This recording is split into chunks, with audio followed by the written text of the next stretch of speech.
하나님의 축복은 참으로 놀랍습니다. 하나님의 은혜는 참으로 놀랍습니다. 그러한 제목으로 하나님 말씀을 나누도록 하겠습니다. 룻기서 4장에서는 기업 물을 자의 책임을 거부하는 사람과 기업 물을 자의 책임을 감당하는 두 부류의 사람이 있습니다. 기업 물을 자의 책임을 거부하는 사람은 이렇게 말했습니다. 네가 물어라, 나는 못하겠노라 하고 그 신을 벗는지라. 그 시대에는요, 자기가 어떤 책임을 못하겠다라고 포기를 선언할 때 그 신을 벗게 되어 있습니다. 그러나 기업을 책임 있게 물을 사람 보아스가 있습니다. 이 보아스가 장로들과 그 모든 백성에게 이렇게 말합니다. 오늘날 내가 기업을 물으겠다고 한 이 일에 너희가 정인이 되었노라 라고 그렇게 말합니다. 그러자 성문 곁에 있는 사람들과 장로들이 말했습니다. 우리가 정인입니다. 여호와께서 당신의 집으로 들어가는 이 여자에게 많은 자녀를 낳게 하여 이스라엘 집안을 일으킨 라헬과 레아처럼 되게 해주시기를 빕니다. 또 당신이 에브랏 지방에서 권세를 떨치고 베들레헴에서 유명해지기를 바랍니다. 다말이 유다의 아들 베레스를 낳았듯이 여호와께서 당신과 룻을 통해 당신에게 많은 자손 주시기를 바랍니다. 그리고 당신 집안이 베레스의 집안처럼 되기를 바랍니다 라고 모든 뭇 사람들이 보아스와 룻의 결혼을 축하하며 축복한 내용이 지난 시간까지 함께 나누었습니다. 지금까지 우리들은요, 룻기서의 메시지를 1장부터 4장까지 11번에 걸쳐서 나누었는데요, 오늘 그 아름다운 결말이 맺어집니다. 드디어 보아스와 룻이 결혼합니다. 룻기 1장은 이렇게 시작했습니다. 이방 나라 모압에서 나오미의 남편 엘리멜렉이 죽고 또 나오미의 두 아들 기럨과 말론조차 죽었습니다. 그러나 룻기의 마지막 장인 지금 4장에서는 하나님께서 나오미의 가정을 회복시켜 주신 이야기가 기록되어져 있습니다. 그러니까 슬픔의 자리, 절망의 자리가 기쁨의 자리, 축복과 은혜의 자리로 변화되었습니다. 룻기는요, 죽음의 이야기로 시작해서 생명의 이야기로 끝납니다. 하나님을 떠나 망한 자가 하나님을 향해 방향을 틀었을 때 그들은 새로운 생명의 은혜를 누립니다. 자, 룻기서 1장부터 지금 11번에 걸쳐 강해를 하면서 3번 정도 강하게 강조했던 말이 있습니다. 무엇입니까? 룻기서 1장 3절 말씀입니다. 여기 죽고라는 단어가 있고 남았으며라는 단어가 있습니다. 우리는 룻기서를 읽을 때 죽고에 초점을 맞추지 말고 남았으며에 초점을 맞출 수 있어야만 됩니다. 나오미의 남편 엘리멜렉이 죽고 기럨과 말론도 죽고 나오미와 그의 두 아들이 남았다. 또 룻이 남았다. 우리가 지금 9월달을 맞이하면서 이렇게 말합니다. 9개월이 휙 지나가 버렸네요. 1년 중 아직도 10월, 11월, 12월 3개월 반이나 남았네요. 여러분, 우리에게요, 죽고 없어지고 사라져버린 것들을 아쉬워하고 한탄하지 말고 룻기서를 보면서 항상 나에게 남아있는 것이 무엇인가, 나에게 살아있는 것을 잘 바라보면 그곳에 구원의 가능성이 열려 있다라는 것을 알 수 있습니다. 이게 영성입니다. 영성은 나에게 죽어 있는 것을 바라보고 좌절하고 절망하는 것이 아니라 나에게 남아있는 것, 내 가운데 살아있는 것을 통해서 우리가 믿는 예수의 정신을 이 땅에 구현해 나가는 것, 그것이 바로 우리의 영성인 것입니다. 이 세상의 인생관은요, 생명으로 시작해서 죽음으로 끝나는 인생관을 가지고 있습니다. 새로운 생명이 태어나면 그 아이에 대한 기대와 소망을 가지지만 세월이 흐를수록 허무와 낙심과 좌절로 점철되는 인생으로 끝나기에 세상에서는 결국 인생의 무상함을 노래할 수밖에 없습니다. 처음에는 다 좋습니다. 간혹 주변을 이렇게 돌아보면 손주 한 명을 놓고 온 가족들이 좋아서 기뻐서 사실 그 기쁨을 감추지 못하는 그러한 분들이 참으로 많이 있습니다. 그런데 그 생명이 자꾸 커나가고 자기 스스로가 이 세상에서 자리매김을 해 나가면 그들은 우리에게 기쁨과 희망을 주기보다는 자꾸 좌절과 절망을 안겨줄 때가 참으로 많습니다. 그렇습니다. 세상의 인생은 결국 무상합니다. 그런데 이것을 성경은요, 모든 사람이 죄를 범하였음에 하나님의 영광에 이르지 못하더니 라고 로마서 3장 23절에는 말씀하고 있고, 히브리서 9장 27절 말씀에는 사람이 한 번 죽는 것은 정하신 이치요 죽음 이후에는 심판이 다른다라고 말씀하고 있습니다. 그런데 사람이요, 이 세상을 살지만 이 세상에서 믿음으로 살면요, 중요한 것입니다. 이 세상을 사는데 이 세상에서 믿음으로 살면 처음 시작과 과정은 어떠하든 마지막은 항상 생명으로 끝납니다. 세상의 인생은요, 처음에 생명으로 시작됐다가 죽음으로 끝마치지만은 이 세상에서 믿음으로 살면 시작과 과정은 어떠하든지 간에 항상 생명으로 끝마친다라는 사실입니다. 놀라운 것은 세월이 흐를수록 회복이 되고요, 세월이 흐를수록 참 기쁨을 누리게 되고요, 세월이 흐를수록 성숙해지게 되고요, 그 사람이 세월이 흐르면 흐를수록 우리는 하나님의 은혜와 사랑으로 살아가는 존재로구나 라는 사실을 깨닫게 되더라라는 말씀입니다. 이분이 누군가 하면 필립 얀시라는 사람입니다. 이 필립 얀시가 우리나라로 번역된 책에는 놀라운 하나님의 은혜라는 책을 썼습니다. 이 책은 좀 어렵습니다. 읽다 보면 어려운데 그 안에 있는 메시지는 참 분명합니다. 원래 이 책의 제목은 뭐냐면 하나님의 은혜, 뭐가 그렇게 놀랍습니까? 라는 반어적인 표현을 쓰고 있던 제목인데, 이 책이 우리 한국어로 번역되면서 놀라운 하나님의 은혜로 번역되었습니다. 반어적 표현으로 도전적인 책 제목을 가지고 있는 겁니다. 이 책에서의 주제는 딱 이렇습니다. 은혜 없는 세상을 향한 사랑과 용서의 메시지, 이것이 놀라운 하나님의 은혜라, 그렇게 필립 얀시는 말을 했습니다. 이 책에는 다양한 주제들이 들어가 있습니다.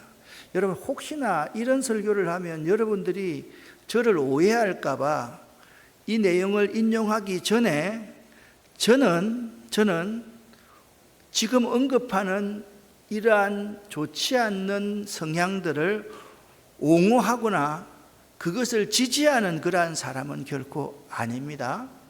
분명히 아닙니다. 그러나 우리가 이런 사람을 바라볼 때 항상 은혜로 바라봐야지 비은혜로 바라봐서는 안 된다라고 필립 얀시는 이 가운데서 한 가지를 이야기하고 있는데요, 이 책에서 필립 얀시는 그의 친구 믿음이 좋은 멜이 동성애자임을 커밍아웃한 뒤 겪는 어려움을 이야기하고 있습니다. 동성애에 대한 교회의 목소리가 은혜가 아닌 비은혜였음을 필립 얀시는 이야기합니다. 크리스찬 멜은 자신의 정체성 안에서 괴로워하고 있고 노력하고 있습니다. 그런 그를 위한 교회는 없다는 사실, 오히려 믿음이 좋은 크리스찬들이 그에게 공격적이고 이해하는 듯 말을 하지만 결국은 그들이 하는 모든 말들이 상처뿐이었다라고 필립 얀시는 이 책에서 말하고 있습니다. 위의 예를 보면서 교회를 다니면서 얼마나 편협해지고 우리가 정죄하게 되는지 되돌아보고 반성하게 됩니다. 동성애는 분명히 죄지요. 그렇죠?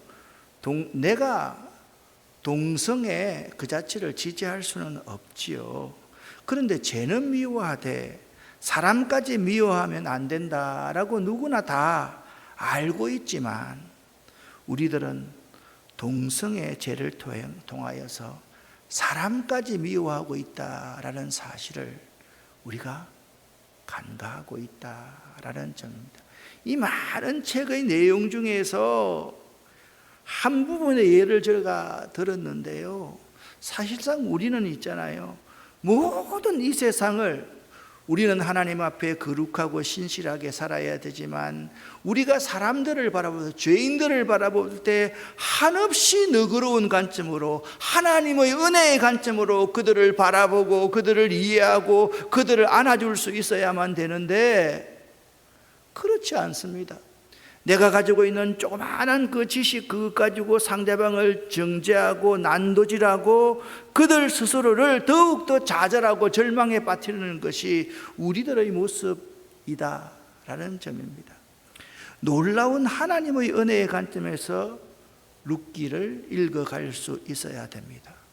그렇지 않으면 어떻게 이방 여인이 보아스의 아내가 될 수 있으며 어떻게 이 이방 여인이 다윗의 조상이 될 수 있었겠습니까? 그리고 룻의 남편이 되었던 보아스는 기생 라합의 아들 아닙니까? 어떻게 기생 라합의 아들 보아스가 유력한 존재로서 이렇게 기업 물을 자의 자격이 될 수가 있습니까, 여러분? 사실 저는 이렇게 생각합니다. 룻기의 주인공은 보아스와 룻이라기보다는 다윗이라고 저는 생각합니다. 사사기 제일 처음 할 때 룻기가 안고 있는 그 시대가 어떤 시대라 그랬습니까? 사사시대 이야기다라고 말씀을 드렸습니다. 사사시대 다음에 시작되는 것이 왕정시대입니다. 왕정시대에서 사울 왕은 인간이 세운 왕이라고 한다면 다윗은 하나님의 마음에 합한 하나님이 세운 왕이다라고 할 수가 있습니다. 사람들이 있잖아요, 그 시대에는 왕이 없으므로 사람마다 다 자기 소견의 옳은 대로 행하던 그 시대에 엘리멜렉의 아내 나오미가 있었다. 이 나오미는 흉년이 들었을 때 자기 모든 재산을 가지고 모압 땅으로 가게 되었는데, 모압 땅으로 가는 게 아니지요. 가게 되었는데 거기서 남편도 죽고 두 아들까지 죽게 되었다. 큰 며느리는 자기 집 모압의 자기 집으로 돌아가 버렸고 둘째 며느리 룻만 거기에 남아 있었다. 여러분 가만히 한번 보십시오. 이 사사시대에 하나님의 은혜가 임하여서 그 나오미의 기업을 물을 자 보아스가 나타나서 이 보아스를 통해서 다윗의 할아버지가 태어났다, 그 사실을 증언하기 위해서 룻기가 있다라고 봐야만 하는 것입니다. 보아스와 룻을 통해서 누굽니까? 오벳이 다윗의 할아버지 아닙니까? 다윗의 할아버지가 태어나서 이 신실한 하나님의 섭리가 있고 하나님의 은혜가 있는 이 가정을 통해서 하나님의 왕국이 세워졌다. 그 점을 우리에게 증언하고 있는 것입니다. 또한 룻기의 주제는요, 인간 역사 속에서의 하나님의 길고 긴 섭리입니다. 인간의 긴 역사 속에서 인간의 긴 역사를 그냥 단편적으로 그 순간만 보면 다 저절과 절망의 순간 같습니다. 나오미의 가정의 일과 똑같습니다. 그러나 하나님의 섭리는 길고 긴 섭리입니다. 그 섭리 속에서 하나님이 일하십니다. 하나님의 사랑을 보여주십니다. 하나님의 은혜를 보여주십니다. 사실요, 우리들이 신앙생활을 하면서 룻기를 또 읽으면서 너무 쉽게 하나님의 은혜가 놀랍다라고 이야기합니다. 내가 바라는 한 가지가요, 조금만 잘 되고 이루어지면 하나님의 은혜가 참으로 놀랍다. 틀린 말은 아닙니다. 그런데 말입니다. 그 말을 하고 난 조금 후에 아무런 감흥 없이 그냥 의미 없이 쉽게 살아가고 난다면 우리가 혹시나 하나님의 그 놀랍고 큰 은혜를 자꾸만 축소시키고 하나님의 그 은혜의 가치를 자꾸 희석시키는 사람들이 아닌지를 한번 생각해 보아야만 할 것입니다. 사람들이 쉽게 하나님의 은혜가 놀랍다라고 말하니까 우리는 그 말에 대해서 필립 얀시처럼 도전할 수 있어야 됩니다. 뭐가 그리 놀랍냐? 당신에게 미친 그 하나님의 은혜가 도대체 뭐냐? 우리가 도대체 하나님의 은혜를 바로 알고 살아가는 것이냐? 가만히 생각해 보면 우리에게 그 소중한 하나님의 은혜가 많이 주어지고 우리의 삶에서 베풀어지고 있음에도 불구하고 우리는 자꾸만 하나님의 은혜를 너무 쉽게 생각하기 하고 있다라는 것입니다. 그런데 유대인의 관점에서 룻기를, 나오미를, 룻을 한번 보겠습니다. 이해가 되겠습니까, 여러분? 아니, 이해가 될 수가 없습니다. 좀 이따가 말하겠지만 신명기서에 보면 모압의 백성들은 총회에 영원히 들어오지 못할 것이다 라고 말을 해놓았습니다.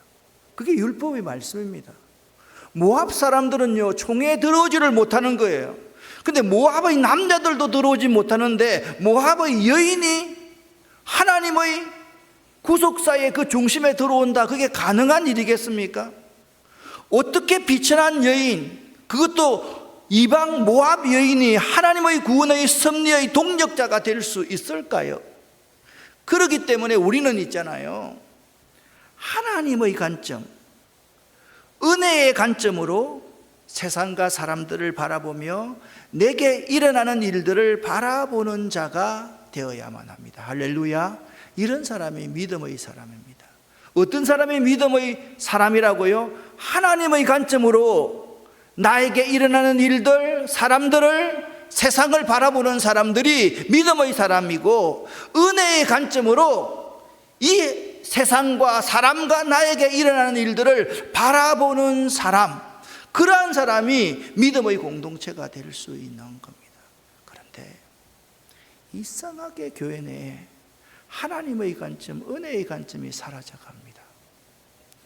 세상 사람과 똑같이 교회 내에서 아웅다웅 싸우고 다투고 자기 지역만 좋아하고 이기적이고 개인적이고 서로 간에 갈등이 얼마나 많은지 모릅니다. 오늘날 한국교회가 타락했다, 한국교회가 참 좋지 않다, 저는 그 이유가 한국교회 교인들이 줄어서 그렇다라고 생각하지 않습니다. 한국교회 이런 목회자들 얼마나 많이 배웠습니까? 얼마나 똑똑합니까? 얼마나 신학적으로 뛰어납니까? 그런데 이러한 것들보다 더 없어진 것이 뭐냐?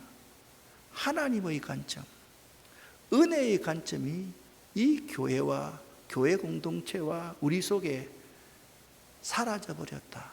이것이 한국교회의 큰 위기라고 생각합니다. 지금 우리들이 한 15% 정도의 기독교인이라고 생각을 한번 해봅시다.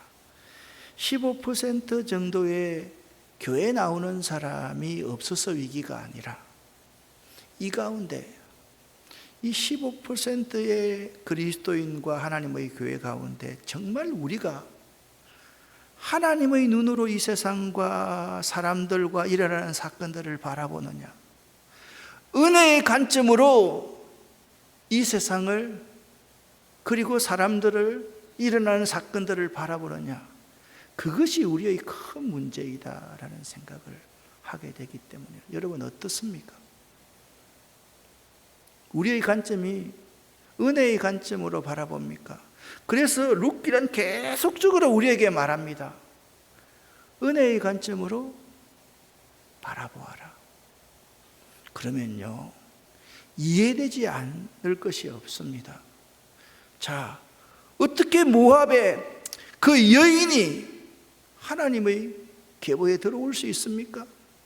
어떻게 웃음을 파는 그 기생 라합의 아들이 하나님의 구원 사역 속에 깊이 들어올 수 있습니까? 들어올 수 있습니다. 왜? 하나님의 관점으로 보면, 하나님의 긴 섭리의 관점으로 보면 하나님은요, 사람을 외모로 취하는 분이 아니시거든요. 그 사람의 중심을 보시는 하나님이거든요.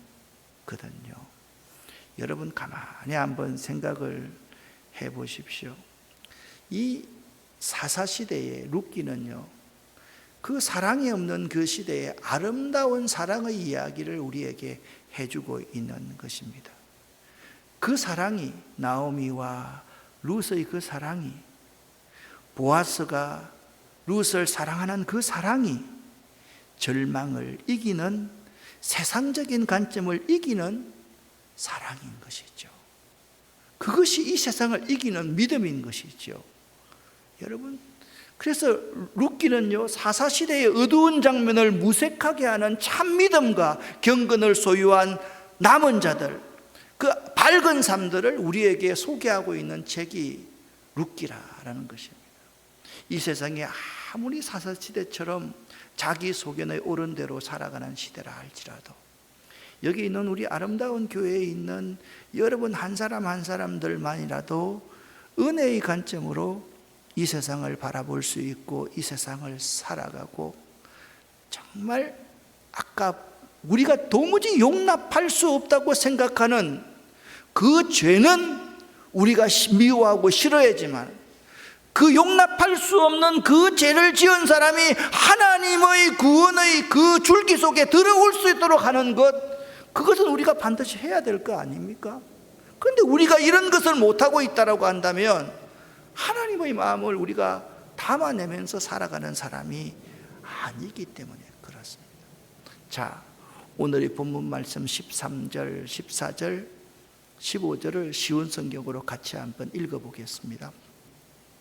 그래서 보아스는 룻을 아내로 맞아들였습니다. 여호와께서 룻이 임신하게 해주셔서 룻은 아들을 낳았습니다. 여자들이 나오미에게 말했습니다. 여호와를 찬양합니다. 여호와께서 오늘 당신의 가문을 이어갈 아이를 주셨습니다. 이 아이가 이스라엘에서 유명해지기를 바랍니다. 이 아이는 당신에게 삶의 의미를 불어넣어 주었고 당신이 늙었을 때 당신을 돌보아 줄 자입니다. 당신의 며느리는 당신을 많이 사랑하며 당신에게 아들까지 낳아 주었습니다. 착한 당신의 며느리는 아들 7명보다 낫습니다. 아멘. 보아스가 룻을 통하여 아들을 낳게 되자 여인들은 엘리멜렉의 아내 나오미에게 하나님께서 나오미의 대를 끊지 않으시고 자손을 허락하셨다는 사실을 감사하며 축하하며 찬양하였습니다. 또한 그 아이가 이스라엘 중에서 유명하게 될 것을 그들은 바람하지 않았습니다. 더욱이 그 아들은 7 아들보다 더 귀한 자부가 낳은 아들이라고 그들은 치하하였습니다. 또한 나오미가 그 아이를 받아 양육하게 될 때 그 아이를 가리켜 나오미가 낳은 아들이라 하였으며 그 이름을 오벳이라고 하였는데 종, 섬기는 자라고 불렀습니다. 그리고 17절 말씀을 보면 이렇게 말씀하고 있습니다. 그가 바로 이새의 아버지이며 다윗의 할아버지입니다. 할렐루야. 그러니까 여러분 보십시오.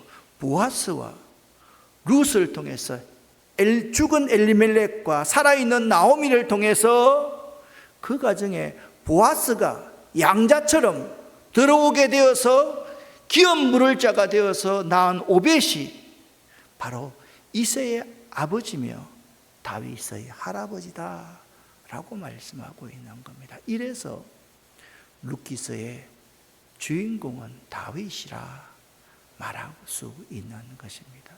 룻기서의 주제가 되는 것은요, 인간사에서, 이해할 수 있는 인간사에서 계속적으로 이어지는 하나님의 섭리다, 그렇게 여러분에게 말씀을 드렸습니다. 18절부터 22절 마지막 구절입니다. 같이 한번 읽어보겠습니다. 너무 쉬운 성경입니다. 베레스의 자손은 이러합니다.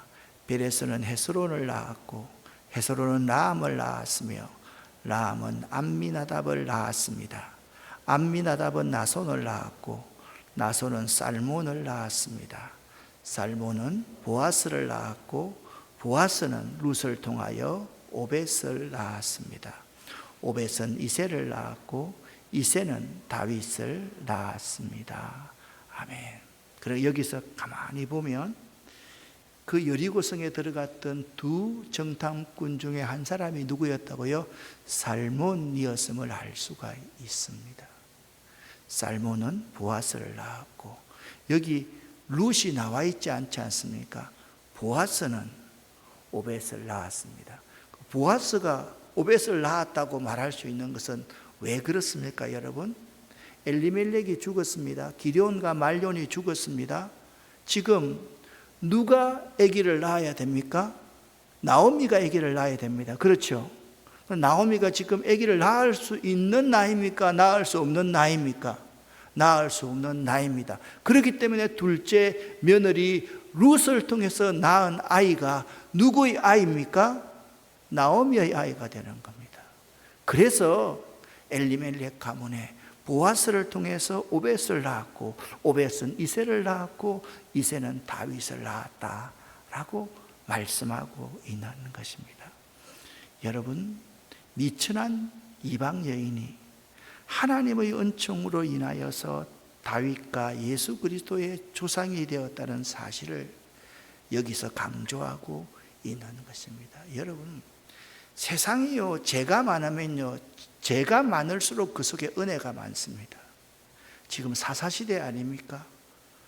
아무도 하나님을 제대로 섬기는 사람이 없습니다. 하나님을 제대로 섬기는 사람이 없는 그 시대에 나오미라는 한 여인이 믿음의 명맥을 유지했고 그의 이방의 며느리가 믿음의 명맥을 잘 이어받아 순종했기 때문에 하나님의 구원의 역사가 이어졌다라고 오늘 말씀하고 있는 것입니다. 우리는 베레스가 누굽니까? 시아버지 유다와 그 며느리 다말 사이에서 태어난 것을 잘 알고 있지 않습니까? 여러분 생각해 보세요. 유다에게 아들이 있었는데 아들들이 죽었어요. 그런데 며느리 다말이 자기 남편이 죽자 형사치수, 형이 죽으면 그 아들을요, 이 며느리에게 들여보냈는데 들여보내질 않는 거예요. 다말이 쫓겨나게 생겼습니다. 다말이 기생의 모양으로 하고 유다와 함께 낳았던 아들이 베레스입니다. 또한 말씀드렸듯이 보아스의 어머니는 여리고성에 살던 기생 라합이었다는 사실도 우리는 잘 알고 있습니다. 그런데 더구나 모압 여인 룻이 다윗의 조상에 기이게 되었다는 사실은 하나님이 인물을 택하실 때 인간적인 지위나 혈통이나 공로로 택하는 것이 아니라 오직 자신의 은혜로 택하신다는 사실을 알 수 있습니다. 할렐루야. 그래서 우리가 있는 거예요.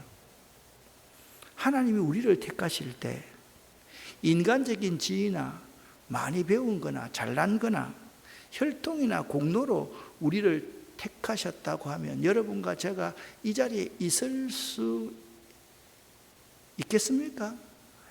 절대 못 있죠. 오직 자신의 은혜로 우리를 택해 줬기 때문에 이 자리에 앉아 있는 것입니다. 루키서 4장 15절 말씀을 보면 이런 말씀이 있습니다.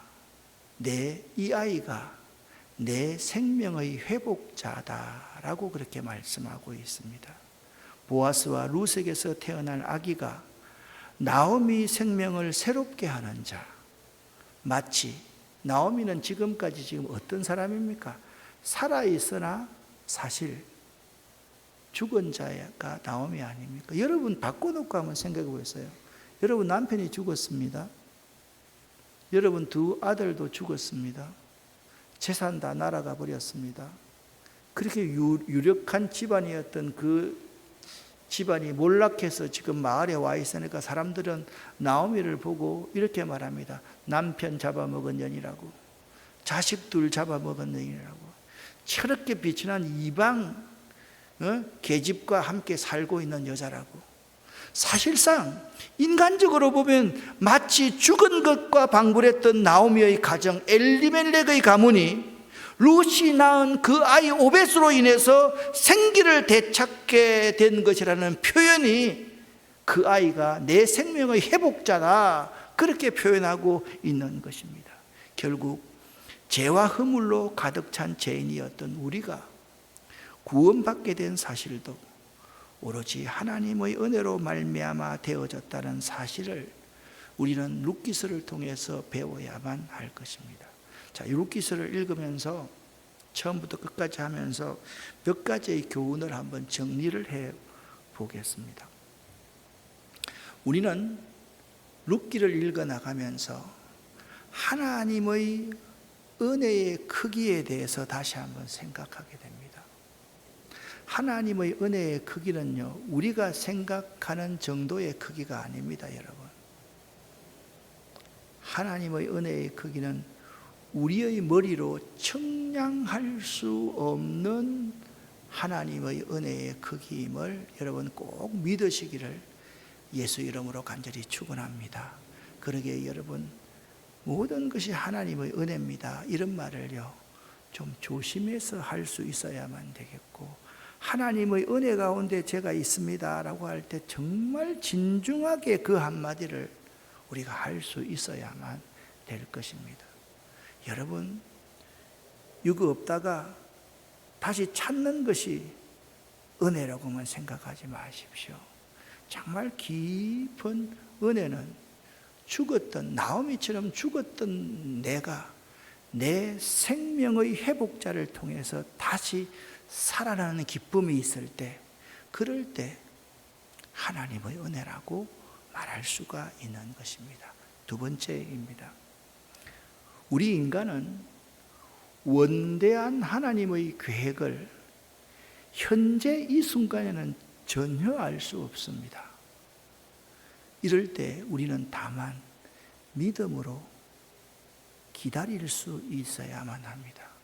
이것이 우리들이 룻기를 통해서 배우게 되는 교훈입니다.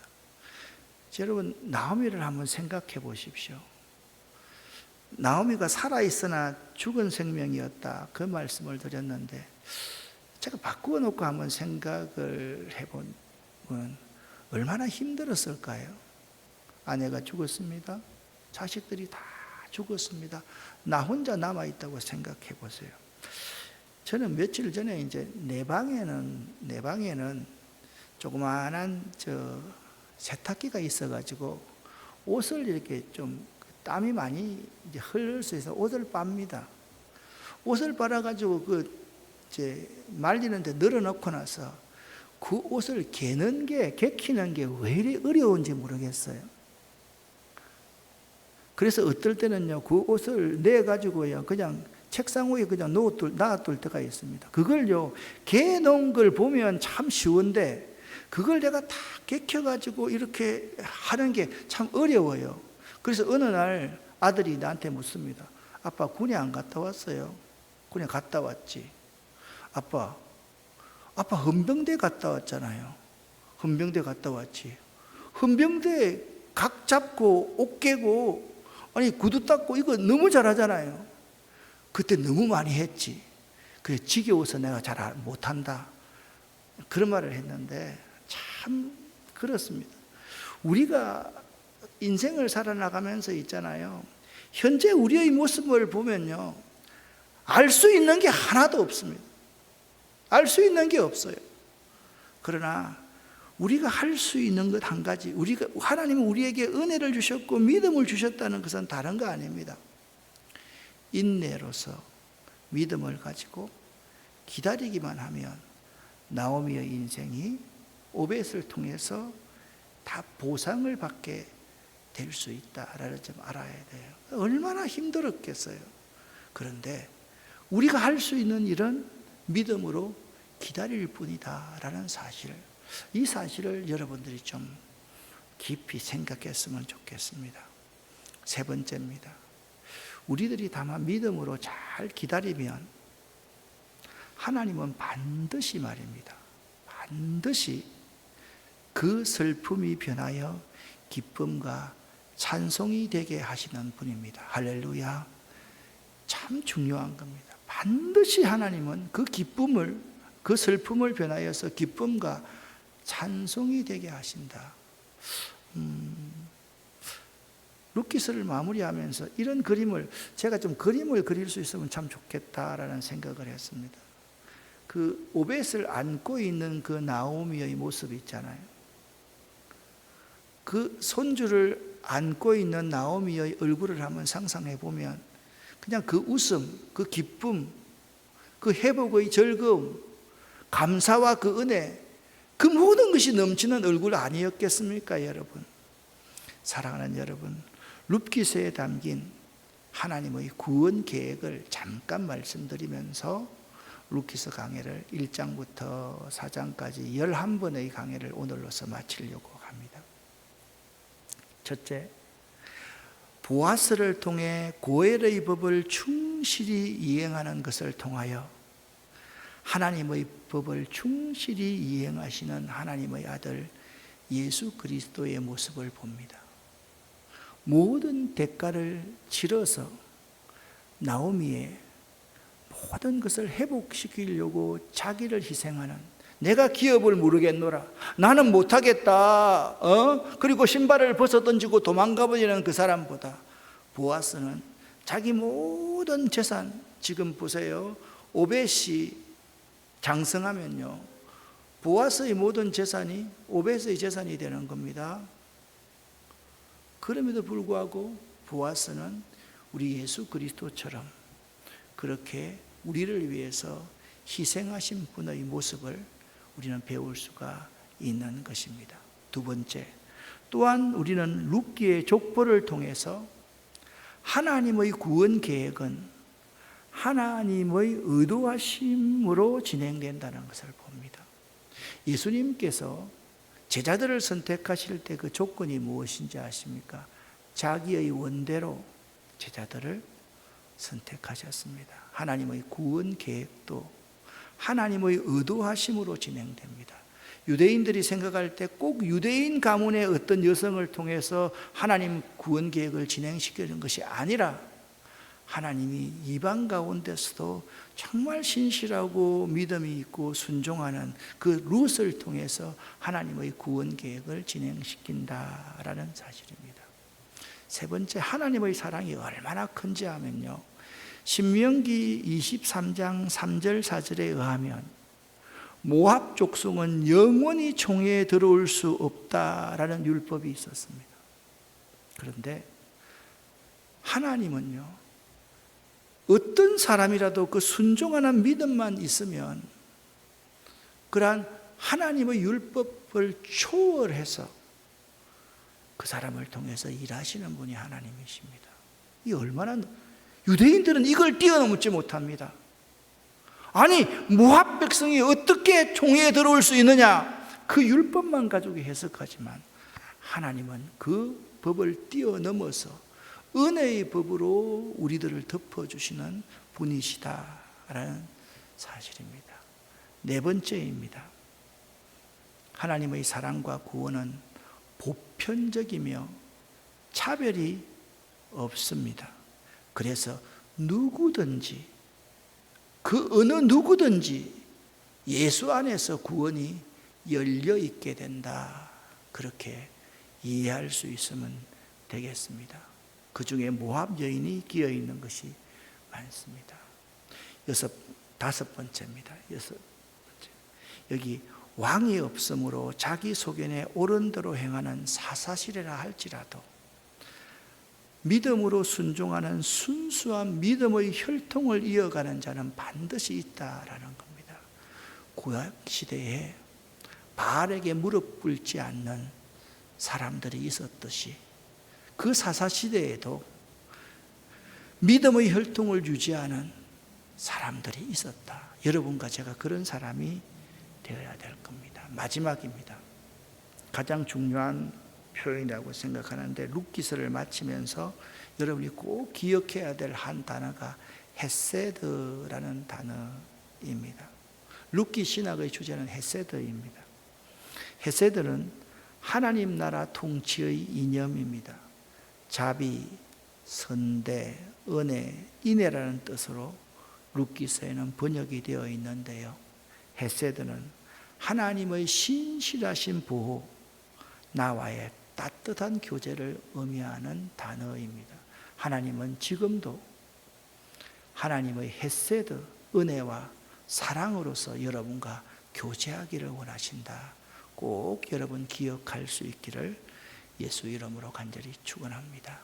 다음 수요일부터는 사사기, 룻기, 그 다음에 사무엘서를 강의하도록 하겠습니다. 기도하겠습니다. 하나님 아버지, 11번의 룻기서를 강의할 수 있게 도와주셔서 감사합니다. 하나님의 관점으로, 하나님의 은혜의 관점으로 이 세상을 바라볼 줄 아는 그 믿음을 우리에게 주시옵소서. 하나님, 우리 아름다운 공동체가 은혜의 관점을 회복하는 공동체가 되기를 원하고 우리들도 바로 그 은혜를 회복하는 자들 되기를 원합니다.